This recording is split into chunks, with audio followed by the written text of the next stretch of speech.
रानीगंज में रजिस्ट्री कार्यालय खुलने जा रहा है, मालूम है ना? जी। क्या कहेंगे इस पर आप? बहुत अच्छा बात है, यहाँ बहुत जरूरी है, हाँ, खुलना चाहिए। खुलने से बहुतों लोग को सुविधा होगी। बहुत लोगों को फायदा होगा। पहले आप लोग रजिस्ट्री के लिए कहाँ जाते थे? अररिया जाते थे, पढ़ने नहीं जाते थे, बहुत कठिनाई होता था सभी को। इसके चलते रास्ते में लोग को पैसा भी छीन लिया जाता था। इससे तो लोग बचेगा कम से कम।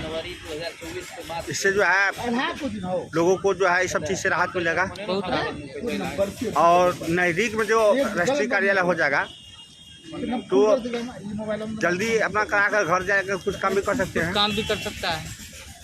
क्या जी। मैं तो अररिया जाते आते और आते आते रास्ते में लोग पैसा जो लेके जाते थे वो भी छीन लिया जाता था। ऐसा